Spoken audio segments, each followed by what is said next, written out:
자, 들어갈게요. 자, 이번 시간 여러분들의 신규 점포에 대한 상권 분석이 서술적 방법에서 체크리스트까지 갔었어요. 유추법으로 갈 건데요. 자, 요거 하나만 좀 체크를 해볼게요. 우리가 27페이지 전 시간에 요거 자, 상권 분석에 대한 이 신규 점포지만 우리가 27페이지 제가 기존 점포와 신규 점포가 있다고 그랬죠. 그죠? 그래서 기존과 신규를 봤을 때 어떻게 돼요? 기존 정확성을 본다면요. 정확성을 본다면 기존 점포는 어때요? 정확성이 높죠. 신규는 낮겠죠. 그래서 신규 점포, 기존 점포에 대한 분석이 신규 점포보다 더욱더 상세하게 보다 정확하게 분석할 수 있다. 그렇게 다시 한번 체크해 보시고요. 신규 점포에 대한 건 이제 우리가 점포에 대해서 들어간다면 세부적으로 이제 가서 서술적 방법에 체크리스트까지 갔었어요. 유추법입니다. 자, 유추법은 우리 교재 30페이지 있죠. 자, 유추한다는 것은 딴 데서 유추를 한다는 얘기예요. 그죠? 그러니까 예를 들어서 우리가 이제 유추법은 내가 호프집을 하고 싶어요. 당연히 이제 호프집은 대학가 근처가 잘 되겠죠. 그럼 신규 점포를 하고 싶은데 대학가 근처에 있는 어떻습니까? 뭐 예를 들어서 이제 대학교 수도권 대학교 같은 경우는 이제 호프집이 굉장히 많겠죠, 그죠? 그래서 기존에 있는 점포를 가서 유추합니다. 신규 점포를 기존 점포를 유추했다 그래서 유추법이라고 얘기를 해요. 자, 그러면 매출이 이게 기존 점포가 이제 매출에 대한 뭘 안다면 이제 유사해야 되죠. 300제곱미터가 되고 얘도 300제곱미터가 됩니다. 그러면서 우리가 어떻습니까? 그런 식으로 이제 따져본다면 제곱미터도 똑같고 그죠? 그다음에 이제 수용하는 게 11명 정도 되고 얘는 한 10명 정도 수용할 수 있다. 호프집 안에 있는 사람들이요. 그다음에 9시간 운영하고 얘는 10시간 운영한다. 그럼 어떻습니까? 자체적으로 비슷비슷하죠. 그럼 매출액이 이제 월 5천만 원이다. 그럼 얘도 5천만 원이라 할 수 있다는 얘기죠. 그죠? 이렇게 유추해낼 수 있다는 얘기예요. 그래서 이걸 유추법이라고 얘기를 하죠. 그래서 이제 우리가 유추법에 대해서 평가에 대한 건 이따가 이제 또 평가에 대해서 우리가 한번 살펴볼 거고요. 일단은 유추법에 대해서 책에 나와 있는 내용들을 한번 살펴볼게요. 자, 유추법은 이제 아날로그 기법이라고 한번 나온 적이 있었어요. 아날로그 기법이라고 한번 출제가 됐었고요. 그래서 새로운 점포가 위치할 지역에 대한 판매 예측에 많이 활용되는 방법 중에 하나다. 그래서 애플바움, 자, 이런 것도 이제 누가 했느냐? 애플바움 교수가 우리가 애플바움이 개발한 유추법이다. 그래서 유추법은 자사의 신규 점포와 특성이 비슷한 유사 점포를 선정해서 점포의 상권 범위를 추정한 결과를 자사의 신규 점포에 적용해서 신규 입지에서의 매출액, 상권 규모를 추정하는 데 이용하는 방법이다. 자, 그래서 이제 지도상에 나타나는 게 이제 CST 기법입니다. 자, 우리가 니은 범위 이제 사용 방법이 CST 맵 기법인데요.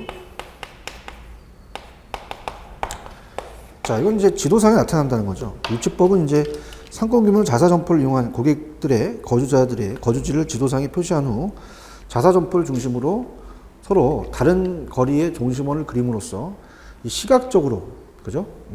어디에 많은지 이러한 상권 규모가 CST, C라는 자체는 이제 커스터머죠. 고객이고요. 자, 스팟이라는 것은 어떻습니까? 이건 이제 우리가 어떻습니까? 지점이라는 거죠. 점을 찍는 점이고, 이런 거. 테크닉은 이제 어떻게 기술적인 거죠. 그래서 점으로 이제 그려본다는 거예요. 그래서 이제 점포가 있으면 그림에 나와 있듯이 우리가 이제 이런 식으로 고객이 위치한 곳에 점을 이제 찍는 거죠. 어디서 왔는지. 그래서 이렇게 찍는 거. 그래서 우리 이제 보통 홈플러스 같다. 그래서 홈플러스에 이제 응모권을 이제 하라고 하잖아요. 그래서 응모권에서 우리 마트는 무슨 마트니? 홈플러스. 그래서 그거를 여러분이 이제 어떻습니까? 주소를 적으라 그래요. 그래서 어디서 왔는지를 따져보는 겁니다. 그래서 이제 그 기법이다 이렇게 볼 수 있고요. 그래서 이제 밑에 이 CST 맵 기법은 1차 자료와 2차 자료를 이용해서 고객의 거주 지역을 분포를 파악하는 방법이다. 그래서 이미 존재하고 있는 2차 자료 같은 건 뭐 간행물 같은 거였어요. 그래서 보다는 현재의 과제를 해결하기 위해서 수집한 1차 자료를 이용한 경우가 더 정확도가 높겠죠. 자료는 이제 내정 계획을 상대로 설문조사를 하거나 고객 충성도 프로그램을 이용해서 수집한 2차 자료를 사용해서 표본수가 클수록 객관적인 결론을 도출할 수가 있습니다. 그래서 자, 이 기법은요, 우리가 이제 번호를 매기는데 첫 번째는 상권의 규모를 파악하죠. 상권의 규모를 파악한다. 규모가 얼마큼 되냐, 이걸 파악하고요. 두 번째는 이제 고객의 특성도 조사할 수 있어요. 고객이 어떤 특성을 갖고 있느냐, 조사할 수 있고요. 자, 세 번째는 이제, 자, 어느 쪽에서 많이 온다. 그럼 우리가 이제 뭐 광고를 하거나, 우리가 어떻습니까? 그 광고 신문지에다 껴갖고 이제 판촉을 하게 되면 뭐 이런 것들도 이제 그 광고 및 판촉 전략에 사용되죠. 어느 지역에 많이 왔다면 그쪽에서 광고를 많이 하는 게 좋으니까. 광고 및 판촉 전략. 판촉 전략도 수립할 수가 있고요. 그 다음에 이제 그 경쟁 정도도 따질 수 있습니다. 경쟁 정도. 경쟁 정도의 측정. 그 다음에 이걸 인해서 어떻습니까? 점포의 확장 계획. 앞으로 이제 점포가 매출이 많이 올린다. 그러면 이제 홈플러스 이 점을 이제 또 하나 만들어서 또 확장시킬 수 있는 거죠. 그래서 점포의 이거 확장 계획. 확장 계획이라든지 우리가 이제 여러 가지 소매 점포에 수립을 합니다. 소매 정책에. 유추법에 의한 상권 분석 절차는 뭐 옛날 1급에서 한번 유사점포의 상권 범위 결정이 나왔는데요. 우리가 뭐 2급에 대한 걸 우리가 지금 공부하고 있으니까 그 정도는 뭐 철저가 2급에서는 좀 안 될 가능성이 있습니다. 이렇게 보시고요. 그 다음에 이제 넘겨보시면은 유추법의 평가입니다. 유추법의 평가. 그래서 이제 유추법에 대한 평가를 우리가 본다면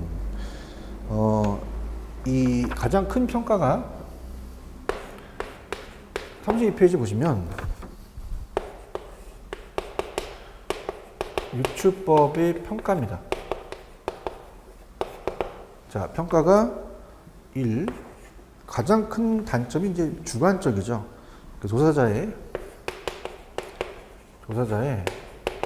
주관적 판단이 개입됩니다. 판단이 개입될 수가 있고, 그 다음에 조사자의 주관적 판단에 따라 입지가 달라질 수 있다는 거죠.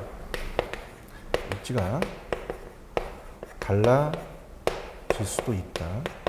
이렇게 한번 정리하시면 됩니다. 그래서 우리가 유추법은 이제 신규 점포의 상권 분석뿐만 아니라 기존 점포의 상권 분석에도 적용할 수가 있죠. 그 다음에 유추법은 실제 소비자 쇼핑 패턴을 반영해서 적용하기는 쉽다는 이점이 있다. 이 방법은 이제 아까도 말씀드렸지만 조사자의 계량적 경험과 주관적인 판단을 함께 우리가 필요로 한다. 이렇게 봅니다. 그 다음에 이제 현지조사법과 이 비율법은 이렇게 출제 빈도가 높질 않아요. 얘는 그냥 이 서술적 방법에 들어간다라는 정도만 우리가 알아두시고 한번 읽어볼게요. 이게 현지조사는 그냥 말 그대로 현지조사하는 거고요. 근데 비율법은 몇 가지 비율을 사용해서 저점 부지 선정하거나 주어진 부지를 평가해요. 그 비율 갖고 따지니까 우리가 볼 수 있는 주관성이 개입될 여지가 있죠. 그래서 이제 얘도 가능 매수하고 예측에 여기 떨어지는 단점이 또 있고 좀 약간 문제점이 있는데 이렇게만 보시기 바랍니다. 됐습니다. 그 정도 보시면 되고요. 그 다음에 이제 그 오른쪽에 자 지금까지 이제 서술적 방법 모형에 대해서 봤으면 규범적 모형에 대한 방법에 이제 들어가기 전에 자 문제를 한번 볼게요. 자 지금까지 관련된 문제를 한번 풀어보겠습니다. 자 먼저 여러분들이 140페이지에 이 30번을 보겠습니다. 140페이지에 30번 들어보도록 하죠. 140에 30입니다.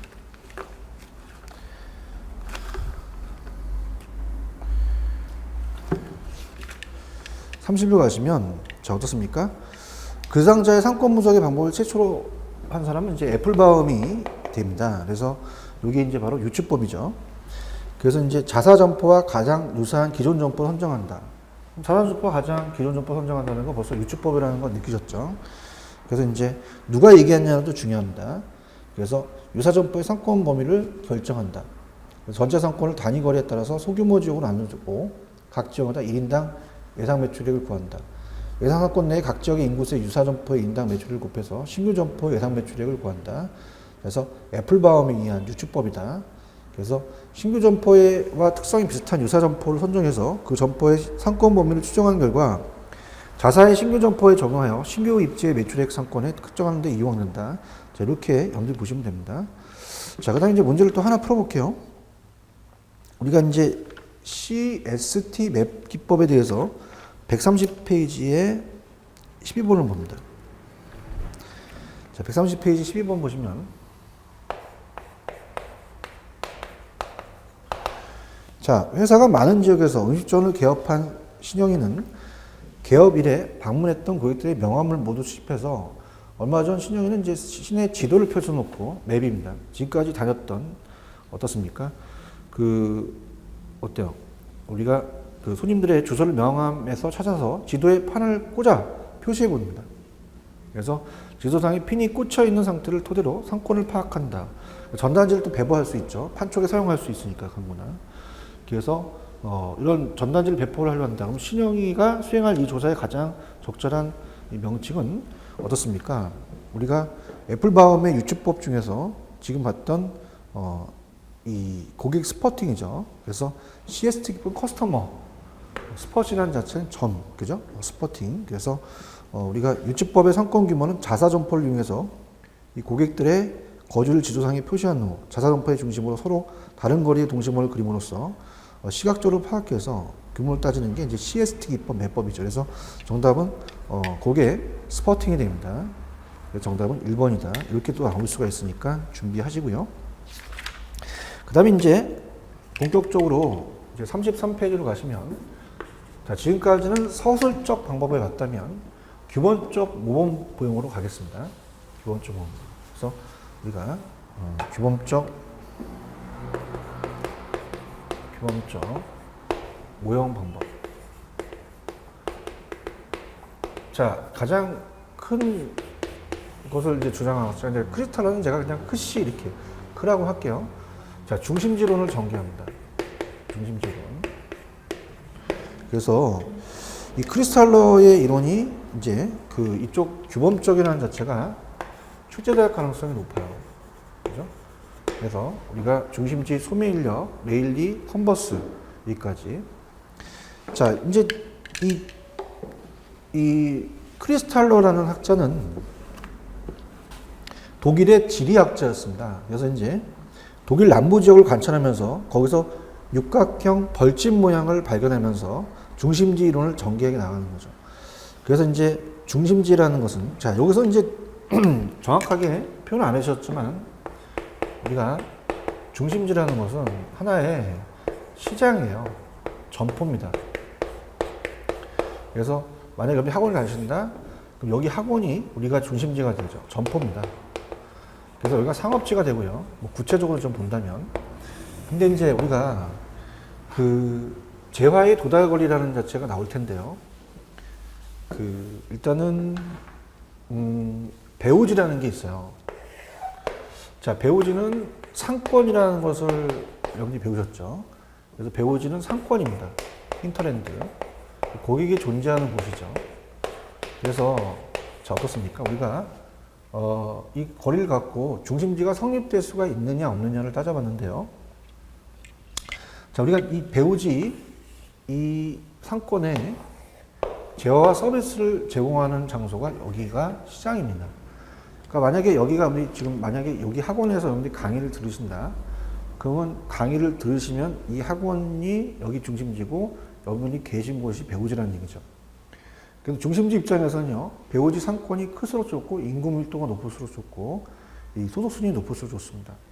자, 그렇다면은 이렇게 우리가 중심지와 배후지라는 뜻이 틀리기 때문에 상권이라는 자체를 이제 생각하시면서 보시는데요. 자, 중심지 이론은 한 지역 내의 생활 거주지, 칠학의 입지 및 어떤 수적 분포 칠학들 간의 거리 관계와 같은 공간 구조를 중심지 개념에 의해 설명한 이론인데요.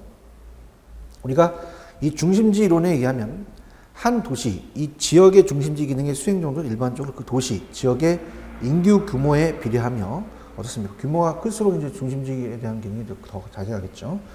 크겠죠. 그 다음에 그 중심지 지역을 둘러싼 배후 상권의 규모가 도시 지역의 규모에 비례해서 커집니다. 그래서 우리가 그 배후 상권이 배후지라는 얘기죠. 그래서 여기서 이제 중심지는 자, 이따가 이제 이렇게 볼게요. 좀 재밌게 풀어가려면 인구의 크기에 따라, 그 다음에 그 기능에 따라서 규모가 이제 크고 작다는 건 비례관계라는 건 이런 얘기입니다. 한번 들어보세요. 만약에 중심지라는 것은 고차 중심지와 중차 중심지와 저차 중심지가 있습니다. 그러니까 중심지는 이 크리스탈로는 원형이 아니라 정육각형이 좋다고 얘기를 합니다. 그래서 이 중심지가 다수의 중심지가 좋다는 얘기죠. 자, 그래서 어떻습니까? 우리가 이제 만약에 마트를 간다.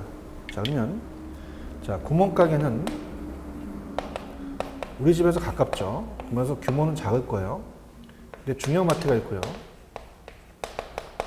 또 멀리 가면은 우리가 대형 마트가 있습니다. 이마트 같은, 홈플러스 같은.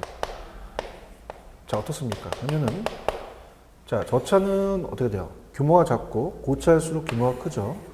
중심지는 이 규모에 따라서 규모가 큰 걸 고차, 저차라고 하고 가깝고 구멍가게고 얘는 멀고요. 자, 어떻습니까? 우리가 구멍가게에서는요, 우리가 어떻습니까? 아이쇼핑 못하죠. 큰일 납니다. 신고합니다. 근데 대형마트는 아이쇼핑 할 수 있고, 자, 참고적으로 구멍가게는 어때요? 시식이 불가능하죠. 진짜 신고해요. 대형마트는 어떻습니까? 가셔서 시식 코너 가시게 되면 뭐 고기부터 가고 어떻습니까? 무슨 자기 또 소세지 먹으러 가고 이렇게 해서 나중엔 커피로 때우죠. 한 끼가 다 식사가 제공되죠. 그런 얘기예요. 그런 걸 발견한 거예요. 그럼 이제 만약에 교육 서비스를 받으러 가요. 그럼 우리 집 앞에 이제 초등학교가 있고요. 중고등학교가 있고 대학교가 더 멀다는 얘기입니다. 그러니까 여러 중심지 기능이 있다는 얘기죠. 그 다음에 행정 서비스를 받으러 갑니다. 자, 서울시청은 하나밖에 없죠. 서울에 동사무소는 많습니다. 그 다음에 이제 중간에 구청이 있다. 이런 식으로 이제 주장했어요. 그래서 하나 중심지가 아니라 다수 중심지, 원형이 아니라 정육각형이 낫다라는 거 이따 설명하겠는데요. 자, 그래서 그 얘기예요. 그래서 그 도시, 이 기능이라는 자체는 고차일수록 더 크죠. 인구가 크고, 그 다음에 더 규모도 크고, 그만큼 더 많은 기능을 한다는 얘기입니다. 그럼 여기서 이제 중심지가 있고 배후 지역이 이제 배후 지역이죠. 다양한 상품과 서비스를 제공하는, 교환하는 편의를 도모하는 장소죠. 그래서 일반적으로 모든 도시는 중심지 기능을 수행합니다. 중심지 기능이란 도시의 여러 기능 중에 도소매업, 교통, 행정, 기타, 서비스업 등의 3차 산업의 기능을 말하죠. 상업지를 얘기합니다. 그래서 중심지론의 핵심은 한 도시 내에 상업 중심지가 포괄하는 상권의 규모는 도시의 인구 규모에 비례해서 커진다는 얘기죠. 그래서 어떻습니까? 규모에 따라서 커지겠고요. 그래서 크리스탈러는 이제 도시 분포가 가는 기능에 대한 이론으로서 독일 남부 지역의 도시를 대상으로 이제 실증 분석을 했다 그랬어요. 그래서 밑에 보시면 세 번째 점, 여기서 말하는 중심지라는 것은 주변 지역, 여기 배후지에 재화나 서비스를 공급하는 중심지를 갖는 장소다. 그럼 중심지는 그 기능이 넓은 지역에 미치는 고차 중심지와 보다 작은 기능인 저차가 있다. 이렇게 말씀드렸죠. 그 다음에 밑에 가시면 이제 중심지에 대한 이론의 기본 전제는 그냥 한번 읽어볼게요. 지표 공간이 균질적인 그 표면이어야 되고요. 그 다음에 한 지역 내 교통선은 오직 하나이며 운송비는 거리에 비례한다. 그 다음에 인구는 공간상에 균일하게 분포되어 있다. 원래 분포가 다르죠. 근데 분포가 같다고 동일하다고 보는 거예요. 주민의 구매력과 그 다음에 소비 행태는 동일하다. 모두 다 동일하다는 가정이죠. 그 다음에 이제 인간은 합리적 사고이기 때문에 최소의 비용으로 최대 효과를 얻기 때문에 어떤 경제학적에서 합리적인 인간이다. 이렇게 견제를 하고, 그 다음에 이제 중심지 이론의 주요 내용은 이 상업 중심지로부터 중심지 기능, 또는 상업 서비스 기능을 제공받을 수 있는 것이 이상적인 게 정육각형이라는 걸 이따 말씀드릴 거예요. 그다음에 정육각형의 현상을 가진 배후 상권은 중심지 기능이 최대 도달거리와 최소 수요 충족거리라는 게 있어요. 그래서 자, 이제 그림을 우리가 본다면요. 어떻습니까? 만약에 점포를 입점을 하게 되면 갑돌이가 슈퍼를 차립니다. 그럼 최소한 와줘야 된다는 게 있죠. 그래서 최소. 자, 얘가 이제 최소 수요. 충족, 거리입니다. 그래서 고객을 만족, 내가 이익을 얻을 수 있는 곳이죠. 그러니까 최소 만족이죠. 근데 이제 최대 도달거리라는 것은, 자, 여러분들도 이제 만약에 짜장면도 배달거리가 있잖아요. 그죠? 그럼 이제, 어떻습니까? 여러분 이제 뭐 부산에 있는데 서울에서 배달을 시키면 안 되잖아요. 그죠? 말도 안 된다는 거죠. 그래서 이거는, 최대 도달거리입니다. 최대 도달거리. 그러면은, 자, 우리가 만약에 얘를 A라고 하고요. 얘를 B로 한다. 그러면 최소 수요 거리보다는 재화의 도달거리가 더 커야 그만큼 더 매출을 더 올린다는 얘기죠. 크거나 같을 때도 이제 충족을 한다는 겁니다. 충족을 하는데, 만약에 A보다 B가 작다. 그러면 최소한 와줘야 되는데 이 안에 재화의 도달거리가 있으면 안 된다는 얘기죠. 그래서 요게 이제 시험 문제 나올 가능성이 있어요. 그죠? 그래서 요게 이제 큰 키포인트입니다. 자, 그래서 들어보도록 하죠. 자, 그러면 밑에 중심지의 기능은 최대 도달거리란 중심지 수행하는 상업적 기능이 배후지에 제공될 수 있는 최대한 거리입니다. 최소가 아니라 최대 거리죠. 배후지에 거주하는 소비자가 상품을 구매하기 위해서 중심지까지 움직이는 최대 거리를 말해요. 그럼 상업 중심지의 계속적인 존립을 위해서는 최소한의 누구나 얻을 수 있는 이익은 정상이윤이죠. 확보되어야 됩니다. 이를 위해서는 일정 지역 범위 내의 소비자들로부터 최소한의 수요가 발생되어야 된다는 거죠. 그래서 상업 중심지의 정상이윤 확보에 필요한 최소한 수요를 발생시키는 상권 범위가 최소 수요 충족거리입니다. 결국 이 최소 수요 충족거리는 상업 중심지의 존립에 필요한 최소한의 고객이 확보된 배후지의 범위를 얘기하죠. 그래서 얘는 최소고 최대라는 거 꼭 여러분이 체크하셔야 됩니다. 그럼 어떻습니까? 우리가 크리스탈로의 중심지의 최대 도달 거리가 최저 수요 충족 거리보다 커야 상업이 입지할 수 있다는 얘기죠. 더 많아야 더 매출액이 더 올린다는 겁니다. 동일 계층의 중심지가 하나라면 배후지 형태는 원형이 아니라 최소 수요 거리와 재화 도래가 일치한다. 그러나 동일 계층의 중심지가 다수 분포할 경우 이상적인 배후지는 정육각형이다. 그럼 최대 도달 거리가 최소 수요 출력보다 클 경우는 중심지가 성립한다는 거죠. 그래서 이제 이 중심지 이론에 의하면 어떻습니까? 어떤 이 서비스가 한 지역 내 거주자들이 모든 상업주로부터 중심지 기능, 최적 구입 가격으로 상품을 구입하는 것을 제공받을 수 있고, 상업 중심들 간에 안정적인 시장 균형을 얻을 수 있는 이상적인 상권형 모형은 원형이 아니라 정육각형이라는 얘기예요. 정육각형의 상권 모형에는 최대 도달거리와 최소 수요 충족거리가 일치한다는 건데요. 자, 이 문제가 우리가 하나의 중심지가 아니라 다수의 중심지가 좋다는 얘기예요. 자, 그래서 그림이 우리가 나와 있는 걸 좀 설명해 드리면, 자, 배후지 우리가 어떻습니까? 요거 이제 좀 지워 볼게요. 지워서 중심지가 다수가 좋다고 말씀을 드렸고요. 그러니까 첫 번째 A는요, 배후지의 외접형이라는 얘기는 중심지가 하나밖에 없다는 얘기예요. 그럼 여기 있는 사람들은 서비스를 못 받아서, 자, 이건 우리가 배후지의 외접형이라는 겁니다. 그래서 이거는 안 좋고요. 근데 너무나도 경쟁이 심해요. 치열하게 싸우죠. 경쟁이 너무 심하기 때문에 배후지의 중첩이 될 수가 있습니다. 자, 그러면 하나의 중심지보다는 단일 중심보다, 아까 고차, 중차, 저차는 다수 중심지가 좋더라 라는 얘기입니다. 그래서 다수의 중심지로 가려면, 자, 이 배후지의 완결형은 이 원형이 아니라 정육각형이 된다는 거예요. 그래서 우리가 이렇게 있다면, 자, 정육각형으로 여기서부터에 대한 거리가 같으면서 고차가 있고 저차가 중차 이렇게 해서 포섭을 한다는 얘기죠. 그죠? 서로. 그래서 이런 식으로 이제 인접된 게 좋다. 그래서 정육각형이 낫다는 얘기입니다. 그래서 그런 식으로 보시면 되고요. 그럼 문제를 한번 다뤄볼게요. 자, 문제를 다루겠습니다. 천천히 갈게요. 그래서 페이지 가시면 137페이지에 한번 갑니다. 가시면 24번인가요? 137페이지 가시면 26번이네요. 26번. 자, 크리스탈러의 중심지 이론에 관한 설명은 가장 적절하지 못한 것은 4번 최소 충족 거리는 상업 중심지의 정상률 확보에 필요한 최소한의 수요를 발생시키는 상권의 범위로 상업 중심지는 최소 수요 충족 거리가 제어의 도달 거리보다 커야 되는 게 아니라 제어의 도달 거리가 더 커야죠. 그래서 이제 최소 수요 충족 거리보다는 제어 도달 거리보다 크거나 같을 때 우리가 된다는 얘기입니다.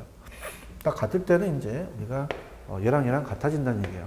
그래서 이제 다른 그 시험 문제 나왔었는데 이 재화에 대한 도달 거리는 수요가 제로라는 얘기죠. 그죠? 수요가 제로. 한계이기 때문에 수요가 거의 없는 겁니다. 그죠? 그러니까 수요가 이제 어떻습니까? 제로가 되는 데까지 가야 되니까 여기 한계점이 된다는 얘기예요. 이렇게 보시면 되고. 그 다음에 이제 아까 렛이라는 법칙이 있었죠. 그래서 크리스탈러의 중심지론을 좀 수정한 이론이 렛입니다. 그러니까 렛이 이론은 이제 수정했다. 그래서 렛도 독일 사람이에요. 그래서 이제 그 수정 중심지론은 크리스탈러의 중심지론에서 몇 가지 수정을 가한 거죠. 그래서 렛이 이론은 가장 이상적인 중심지 배분 모형이 육각형이라고 가정한 점에서 크리스탈 모형과 좀 유사합니다. 그래서 그러나 이제 렛이는 중심지 계층의 공간 구조를 3개 크리스탈러에서 좀 더 확대하여 보다 융통성 있는 상권 구조 이론을 전개해요. 그래서 아까 이제 고차, 중차, 저차가 있었죠. 그런 유통 기능을 전부 포함할 뿐만 아니라 별도의 추가 기능을 더 보유한다는 걸 보았으나 렛시 모형에서는 이제 고차 중심지가 저차보다 모든 상업 기능을 반드시 포함하지는 않는다는 얘기죠. 틀릴 수도 있다는 얘기입니다. 그래서 따라서 렛시 모형에서는 저차 중심지는 고차 중심보다 보유하지 않는 특화된 상업 기능을 또 가질 수가 있다는 겁니다. 그래서 아까 저차, 중차, 고차가 있다면, 자, 고차는 이제 저차를 포용할 것이다. 근데 완전히 틀릴 수도 있다는 얘기죠. 그죠? 그래서 그렇게 우리 또 주장을 했죠. 그래서 이제, 이러한 점에서 렛시의 중심지론이 크리스탈의 중심보다 대도시 지역의 공간 구조를 보다 잘 설명한다고 볼 수가 있다. 세부적으로 간 거예요. 자, 그렇게 보시고요. 그 다음에 넘기시면, 자, 이제 중심지 이론을 갔으면 소매 중력 법칙도 맞고 소매 인력 법칙도 맞아요. 자, 우리가 이제 36페이지 갑니다. 그래서 규범적 모형 방법의 크리스탈러의 중심지 이론, 이 수정 모형이 이제 렛시 법칙까지 갔었죠. 자, 그러면 규범적인 모형 방법의 소매 중력 법칙으로 들어가도록 하겠습니다. 자, 소매 중력 법칙은 36페이지. 소매 만류 인력이기 때문에 중력 모형이라는 얘기 들어봤잖아요. 인력도 맞습니다. 인력 법칙, 중력 모형. 그래서 보통 우리가 다른 이 자격증 시험에는 이제 이 레일리의 중력 모형이다. 또 이렇게 나오기도 해요. 그러니까 레일리라는 학자에 대한 이론이죠. 레일리입니다. 그래서 레일리는 어떻습니까? 이 상권에 대해서 우리가 이 인력이라는 자체는 중력 모형에서 따온 거예요. 그래서 인력, 만류 법칙에서 따온 겁니다. 그래서 이제 여러분들이 이제 학교 다닐 때 두 물체에 일어나는 만류 인력은 두 물체 질량곱에 비례하고 거리 제곱에 반비례한다고 보셨죠. 물체끼리는 끌어당기는 힘이 있다는 거예요. 그죠? 그걸 가지고 이제 따진 겁니다. 자, 그래서 그 내용을 이제 우리가 이제 이렇게 보세요. 물론 이제 나중에 이 레일리의 수정 이론은 이제 컨버스입니다. 컨버스는 이거는 이제 책에 나와 있는 내용은 아니지만, 제가 이제 입지 파트를 강의할 때, 특히 이제 입지 파트가 이제 부동산과도 관련이 됩니다. 그죠? 그래서 부동산 입지에 대해서 레일리 법칙의 수정 이론이 컨버스라는 법칙이 있어요. 그래서 이거는 상권에 대해서 상권의 경계를 처음으로 구분했고요. 이 컨버스는 그 거리를 잰 학자입니다. 그 다음에 이제 네일리와 컨버스 이론이 어느 정도 그 도시 단위로 간다면 이 허프 모델은 매장 단위로 간다. 그래서 매장 단위로 가기 때문에 허프 모델에 대한 것이 우리가 모수, 원래 마찰 계수를 하거든요. 마찰 계수에 따라서 시간적 개념이 틀릴 것이다. 근데 그것이 이제 우리가 1번 수정 모형에 대해서 허프의 수정 모형이 거리 제곱으로 다시 이제 돌아온 건데, 자, 이건 제가 저 나름대로 한번 필기를 한번 해볼게요. 자, 여기 책에 나와 있는 거는 이제 어떤 우리가 내용 자체에 대한 어떤 거고요. 자, 내용을 정리해서 한번 본다면, 자, 우리가 크리스탈러가 있고 허프가 있어요. 그러니까 우리가 네일리가 있고 허프가 있는데, 일단 네일리라는 학자는요, 네일리의 소멸인력 법칙을 주장했죠. 그래서 이렇게 봅니다. 만약에 이 관점에서 본다면요, 상권을 나중에 허프랑 비교하기 위해서 그래요. 상권을 도지 단위로 갔어요. 상권을 도지 단위로 측정했습니다.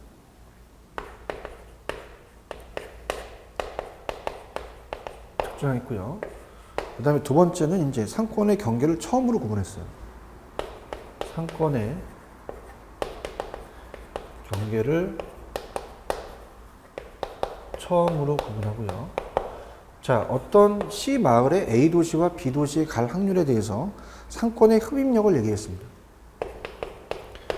상권의 흡입력이라는 것은 흡입력이 이제 유인력이라는 얘기죠. 얼마만큼 끌어당기느냐. 이런 게 이제 계산 문제가 나올 수 있는데요. 자, 이거는 인구에 비례하고 거리 제곱에 반비례합니다. 거리 제곱에 반비례한다. 자, 어떻습니까? 우리가 인구가 클수록 거리가 가까울수록 좋다는 얘기죠. 그래서 우리가 이제 그 위치에 따라서 A 도시와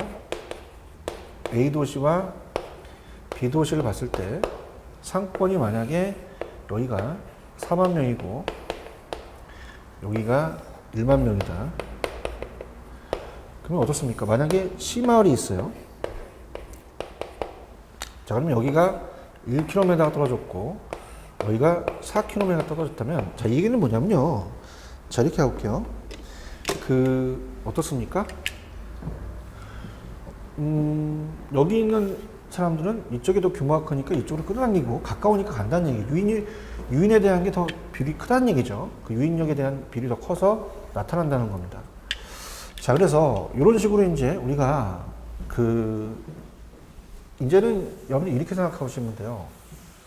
유통관리사 문제가 아니라 타 자격증 문제에서 시험 문제 나왔던 것을 또 낼 수가 있어요. 그래서 네일리는요. 자, 네일리는 소매인력 법칙에서 이 두 가지가 바꿔서 나올 수가 있어요. 그러면 네일리의 소매인력 법칙에서 다음 중 인구는 비례, 거리 제곱 반비례를 바꿔낼 수 있습니다. 자, 인구는 비례. 자, 거리 제곱엔 반비례죠. 자, 그래서 이렇게 봅니다. 어떻습니까? B가 우리가 영어로 레인이잖아요. 그러니까 레인 B는 네일리는 인구의 비례 이렇게 하면요. 거리 제곱엔 반비례한다. 이런 암기 기법이 있어요. 그죠? 이거 또 야매라고 하죠. 그래서 그런 식으로 한번 하시면 이걸 두 가지 바꿔 나올 수가 없다는 얘기죠. 그 다음에 이제 요거는 이제 어떤 부동산의 입지 쪽에서 본 거고요. 우리가 이제 매출액으로 본다면요. 이렇게 설명할 수도 있어요. 자, 가볼게요. 매출액을 설명한다면요. 일단은 오른쪽에 어떻습니까? 이 예제 문제가 있죠. 그 예제 문제를 이제 풀기 전에 그 예제 문제가 이제 컨버스까지 전까지 예제 문제가 시험에 나올 수가 있어요. 그래서 시험에 나온다는 것 자체가 전제적으로 우리가 간다면, 자, 이 소매인력 법칙은 이런 겁니다. 우리가 이제 이 상권에 대한 우리 유통에 대해서 이제 따져본다면 A 도시가 있고요. 그 다음에 여기가 C 도시가 있다. 그 다음에 여기가 B 도시가 있다. 그럼 A 도시가 만약에 TV를 쉽게 가는 겁니다. 만약에 180만 원에 팔고 있다. 그런데 자, 여기까지 가게 되면 20만 원이 교통비가 소요된다. 그죠? 그러면 교통비를 따졌을 때 교통비가 하셨으면 200만 원만 사게 된다. 가서 왔다까지 완벽할 때까지, 완복할 때까지. 근데 여기는 만약에 200만 원이 소요된다. 그죠? 그죠? 그러면 어떻습니까? 그만큼 만약에 220만 원이 사야 된다. 그럼 마이너스 20만 원만큼 더 난 거잖아요. 그죠? 그죠? 이쪽으로 가겠다는 얘기예요. 그런 뜻에 대한 내용입니다. 근데 이제 이거를 이 비율로 따져서 유인 비율에 따라서 얼마만큼 고객을 가게 하느냐, 이게 이제 엄대 시험에 나올 수가 있다는 거죠. 일단은 책에 나와 있는 걸 보고 그 다음에 이제 문제는 제가 요거를 가지고 따져서 이제 문제를 풀어볼게요. 자, 어렵기 때문에 한번 천천히 한번 들어가겠습니다. 자, 갑니다. 네일리의 소매인력 법칙은 윌리엄 네일리에 의해서 소매인력 법칙은 점포들의 밀집도가 점포의 매력도를 증가시키는 경향이 있음을 나타난 겁니다. 법칙을. 그래서 이웃 도시들 간의 상권의 경계를 결정하는 데 주로 이용하죠. 상권의 경계라는 자체가 이제 중요합니다. 그래서 상권의 경계라는 자체가 처음으로 구분했어요. 즉 개별 점포에 대한 분석을 못한 게 도시별로 간 거기 때문에 끌어당기는 힘입니다. 그죠? 그래서 이게 상권의 경계라는 게 뒤에 문제가 나오기 때문에 미리 가겠는데요. 자, 우리가 상권의 경계라는 자체는요, 경계를 처음으로 구분하는 건 이제 이 분기점을 얘기를 해요. 자, 끌어당긴 힘인데요. 만약에 A 도시가 있고 B 도시가 있다. 자, 그럼 만약에 얘가 4만 명이고 얘도 4만 명이다. 끌어당긴 힘이 같기 때문에 상권의 경계가 되는 것이 분기점입니다. 그래서 우리가 상권의 경계를 처음으로 구분한 학자는 네일리예요. 근데 그거에 대해서 우리가 상권의 분기점의 위치를 재는 학자가 컨버스거든요. 학교 다닐 때 왜 컴파스라는 거는 재는 거잖아요. 자, 그러면 여기는 뭐냐? 우리가 이제 몇 대 몇이냐? 그래서 유인 비율이 50대 50이라는 얘기예요. 그럼 같다는 얘기거든요. 여기가 똑같다는 얘기입니다. 근데 만약에 지금 문제를 풀겠는데 상권의 경계는요, A 도시가 4만 명이고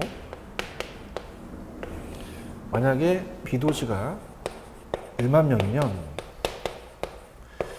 자, 어렸을 때 이제 우리가 자석을 가지고 장난하게 되면요, 딱 중간에 자석을 놓고 못이 딱 서 있는 경우를 아실 거예요. 그죠? 끌어당기는 힘이 같거든요. 그럼요, 어떻습니까? 자, 얘가 못이다 그러면요, 여기서 딱 멈추는 게 여기까지 간다는 거야, 멀어서.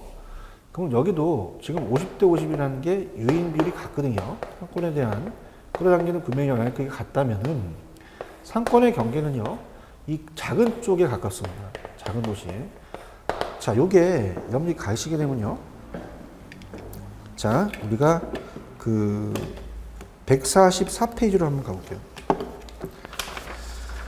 144로 갑니다. 자, 144로 가시면, 자, 지금 37번이 있어요. 144. 약간 어려운 문제입니다. 37번. 자, 지금 일단은 다 있는 건 좀 그렇고요. 뭐 아직 컨버스하고는 안 했잖아요. 일단 3번인데요.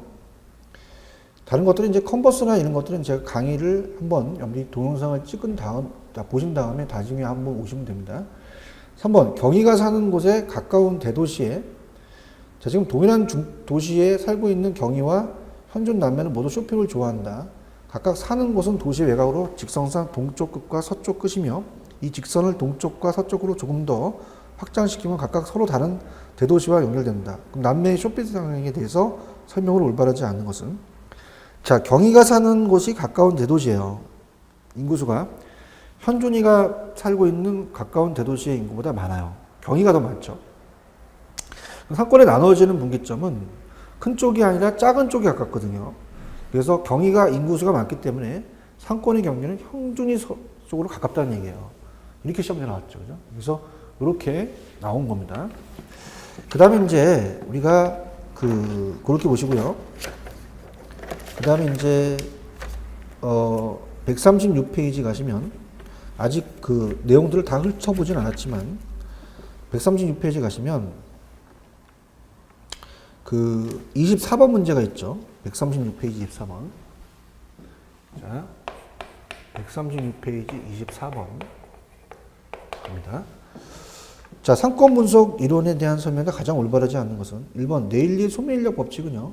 개별 점포의 상권 경계를 명확하게 구분할 수 있는 방법을 제시하고 있으며 두 점포의 경계는 점포 주변의 인구와 이동 거리에 의해서 결정되었다고 보았다. 자, 어때요? 네일리는 두 도시 간의 상권의 경계를 확정한 이론으로 개별 점포의 상권의 경계를 파악하기 이런 이론은 아닙니다. 그래서 네일리 소매인력 법칙은 두 도시 간의 상권의 흡력은 두 도시 간의 크기에 비례하고 두 도시 간의 거리의 제곱이 반비례한 거죠. 그렇게 해서 여러분들이 보시면 됩니다. 그래서 정답은 1번이다. 이렇게 보시고요. 자, 일단은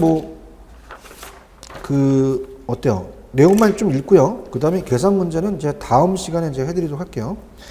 자, 일단은 거기 아까 상권의 경계를 결정한 데까지 갔었죠. 그 다음에 소매인력 법칙에 의하면 두 경쟁 도시가 그 중간에 위치한 소도시 거주자들은 끌어들일 수 있는 상권 규모, 인구에 비례하고 각 도시와의 중간 도시 간의 거리 제곱을 반비례한다. 그래서 어떻습니까? 레일리는 인구에 비례, 거리 제곱 반비례 이렇게 암기하시고요. 그다음에 네일리 법칙은 의하면 보다 많은 인구를 가진 도시는 그 지역에 보다 많은 점포들이 위치하고 따라서 더 많은 쇼핑 기회를 제공할 가능성이 많으므로 원거리에 위치한 고객들이 기꺼이 쇼핑하러 찾아간다는 얘기죠. 근데 이제 이 소매인력 법칙에 대한 한계는 개별 점포에 대한 분석을 못했죠. 특정 상업지구까지의 거리는 주요 도로를 사용해서 측정되나 소비자들이 샛길이나 간선도로를 이용할 경우에 거리는 보다 길지만 여행시간이 짧게 걸릴 수도 있다는 얘기예요. 그래서 내가 원하는 대로 가겠다는 얘기죠. 상업지구까지 거리보다 여행시간이 보다 나은 척도가 될 수도 있다. 그럼 실제 거리는 소비자가 생각하는 거리와 일치하지 않을 수도 있다. 소비자의 편의성 및 서비스가 낮고 복도가 혼잡한 점포는 보다 쾌적한 환경의 점포보다 고객에게 생각되는 거리가 더 길 수가 있다. 이렇게 됩니다.